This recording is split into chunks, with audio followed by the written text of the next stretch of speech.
আসন্ন ত্রয়োদশ জাতীয় সংসদ নির্বাচনে গাজীপুর ১ আসন থেকে স্বতন্ত্র প্রার্থী হিসেবে নির্বাচন করার ঘোষণা দিয়েছেন সকলের প্রিয় শিক্ষক মোহাম্মদ ইমারত হোসেন আরিফ স্যার। ইতিমধ্যে তার প্রার্থিতা ঘোষণার মধ্য দিয়ে গাজীপুরের রাজনীতিতে এক ধরনের ব্যাপক আলোচনা চলছে এবং অন্যান্য রাজনৈতিক দলগুলোও তার স্যারকে নিয়ে বিশ্লেষণ করছে। তো আজকে স্যারের কাছ থেকে জানবো যে তিনি এই সময়ে স্বতন্ত্র প্রার্থী হিসেবে নির্বাচন করার কারণ এবং সামনে যে নির্বাচনটা অনুষ্ঠিত হবে এই নির্বাচনটা কেমন হবে সবকিছু। আমি আসলে ছোট বয়স থেকেই যখন ক্লাস 7-এ পড়ি তখন থেকেই আমি রাজনীতির ব্যাপারে আগ্রহী। কারণ আমার স্কুল যে ছিল সেখান থেকে অনেকেই ঢাকা ইউনিভার্সিটিতে লেখাপড়া করেছেন এবং তার মধ্যে গাজীপুরের যে প্রথম সচিব শফিউদ্দিন সাহেব আছেন, অনেক বড় বড় অফিসার কর্মকর্তা। আমি যে স্কুলে লেখাপড়া করেছি সেই স্কুল থেকে তাদের উচ্চ বিদ্যালয় ছিল।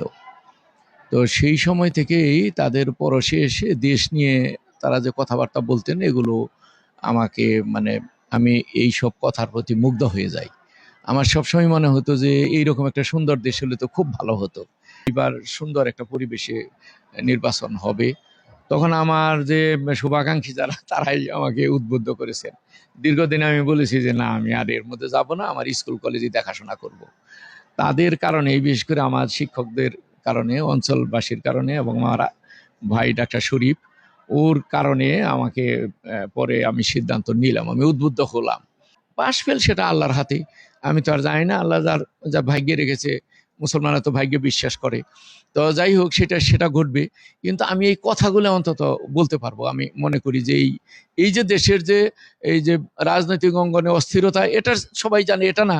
এই যে ঘুষ, দুর্নীতি, এই যে মাদক, আপনার কোন সরকার, কোন দলটা, আপনি বলবেন কোন রাজনৈতিক দলটা মাদকের বিরুদ্ধে প্রোগ্রাম করেছে, মাদকের বিরুদ্ধে মিছিল করেছে, মাদকের বিরুদ্ধে অনশন করেছে? রাজনৈতিক দল আপনি দেখাবেন। আপনি ইসলামী দল বলেন, সাধারণ দল বলেন, মানে কমিউনিস্টদের বলেন, কারা এটা করেছে? আপনি বলেন কারা এটার জন্য দীর্ঘ সময়ের জন্য মানুষকে সচেতন করার জন্য, মানুষকে উদ্বুদ্ধ করার জন্য তারা কর্মসূচি দিয়েছে? আমাদের দেশের সমস্যাই তো এগুলো, বড় সমস্যা। গরিবের ছেলেরা আর উঠতে পারছে না, কেন? ঘুষ ছাড়া অনেক চাকরি হয় না। কোনোদিনও সম্ভব না আমার একার পক্ষে। কিন্তু এক জায়গায় না এক জায়গায় থেকে তো বলতে হবে। আমার চেয়েও অনেক সচেতন মানুষ আছে যারা বলতে চান, তারা হয়তো বয়সে হচ্ছে না, সামর্থ্য নাই, এই অঙ্গনে আসার যে সাহস সেটা নাই, সেটা বলছি আমি। যে অথবা অনেকে আছে যে আমাদের দেশে এমন হয়েছে রাজনীতিটা, এটা ধরেন আপনার সামর্থ্যের ব্যাপার হয়ে দাঁড়িয়েছে।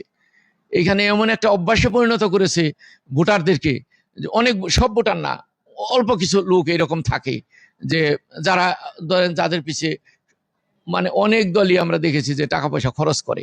তাহলে সাধারণ মানুষরা এইখানে এসে আপনার অর্থ খরচ না করে যারা এইখানে প্রার্থী হতে চায় তাদের পক্ষে সম্ভব হবে না। নির্বাচন, প্রফেসর ইউনূস সাহেব তো উনি আন্তর্জাতিক একজন ব্যক্তি, আন্তর্জাতিক ব্যক্তিত্ব, আন্তর্জাতিকভাবে সুপরিচিত একজন ব্যক্তি এবং ভালো মানুষ হিসেবে পরিচিত। উনি নোবেল প্রাইজ বিজয়ী, এটা বাংলাদেশের গৌরব, গর্ব।